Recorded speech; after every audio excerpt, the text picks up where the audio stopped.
রহিম নাহমাদুহু ওয়া নুসাল্লি আলা রাসূলিহিল কারীম আম্মা বাদ। আজকের এই ইয়ুথ ফোরাম অফ নারায়ণগঞ্জ আয়োজিত দ্বিতীয় বর্ষপূর্তি অনুষ্ঠানের সম্মানিত সভাপতি, উপস্থিত অতিথিবৃন্দ, উপস্থিত সুধীমণ্ডলী, উপস্থিত ইয়ুথ ভাইরা, আসসালামু আলাইকুম রহমতুল্লাহ। দীর্ঘ পথ পাড়ি দিয়ে হাজার হাজার যুবক জনতা আমরা একটি র্যালি নিয়ে এখানে উপস্থিত হয়েছি দ্বিতীয় বর্ষপূর্তি অনুষ্ঠান আয়োজন করার জন্য, পালন করার জন্য। কিছুক্ষণের মধ্যেই আমরা আশা করছি যে আমাদের প্রধান অতিথি জনাব রফিকুল ইসলাম খান ভাই আমাদের মাঝে উপস্থিত হবেন। আমি একটি আয়াত আপনাদের সামনে পেশ করছি। বিসমিল্লাহির রহমানির রহিম।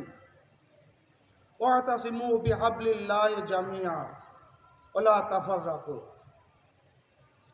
প্রিয় ইয়ুথ ভাইরা, আজকে আমরা এখানে যারা ইয়ুথ হিসাবে উপস্থিত হয়েছি, আমাদের ভুলে গেলে চলবে না, আগামী দিনে আমাদের মাঝে আমাদেরকে আরো অনেক কাজ করতে হবে।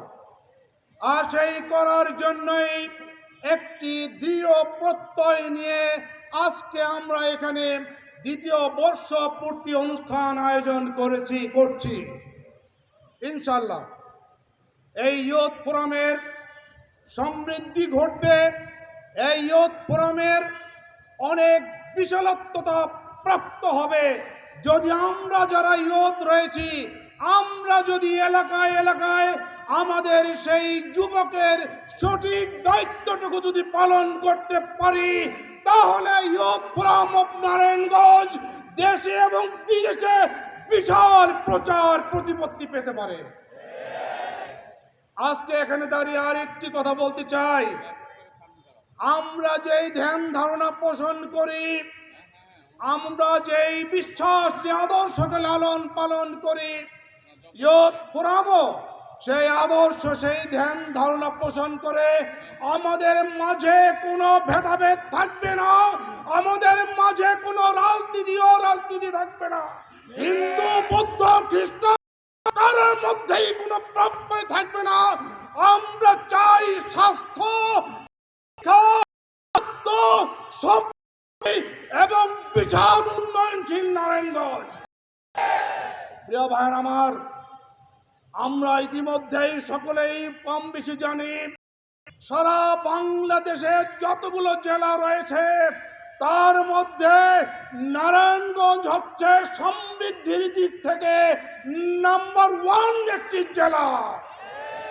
কিন্তু যে জেলায় লক্ষ লক্ষ শ্রমিক ভাইরা তারা বিভিন্ন শ্রম দিয়ে থাকে, কিন্তু লক্ষ্য করা যাচ্ছে তারা ঠিক মতো দুবেলা খেতে পারে কিনা, তাদের চিকিৎসার সুব্যবস্থা আছে কিনা সেটি আমরা নিশ্চিত এখনো করতে পারছি কিনা। আমরা আশা করি অনতি বিলম্বে আগামী দিনে এই ইয়ুথ ফোরামের মাধ্যমে এমন একটা সুব্যবস্থা হবে, সকল শিক্ষা প্রতিষ্ঠান সহ সকল গার্মেন্টসে, সকল ইন্ডাস্ট্রিজে ওই শ্রমিক ভাইদের জন্য সুস্বাস্থ্যের জন্য, একটি নিরাপত্তামূলক ব্যবস্থার জন্য সেই ধরনের উদ্যোগ গ্রহণ করবেন আমার ইয়ুথ ফোরামের সম্মানিত নেতৃবৃন্দ। পাশাপাশি আজকের অত্যন্ত স্মার্টনেস, এই ইয়ুথদের তাকে দেখা যায় দাড়ি সাদা হোক কিন্তু স্মার্টনেস আছে, তাদের গায়ে একটি গেঞ্জি আছে, তাদের মাথায় ক্যাপ আছে, অত্যন্ত সুশৃঙ্খলভাবে আমাদের র্যালিও হয়েছে। আমরা আগামী দিনে আরো সমৃদ্ধশালী একটি ইয়ুথ ফোরাম দেখতে চাই। গানের দিক থেকে, গজলের দিক থেকে, নাটকের দিক থেকে, কমেডির দিক থেকে আমাদের নাট্যকার সেই সংস্থা আমাদেরকে উপহার দিবেন। আশা করি আগামী দিনে আমাদের সকল কিছুর মাধ্যমে আমরা আমাদের নিজেদেরকে সেইভাবে গঠন করার চেষ্টা করব। মহান আল্লাহ তাআলার কাছে সেই কামনা করে আমি আমার কথা শেষ করছি। আসসালামু আলাইকুম ওয়া রাহমাতুল্লাহ। আমরা ধন্যবাদ জানাই।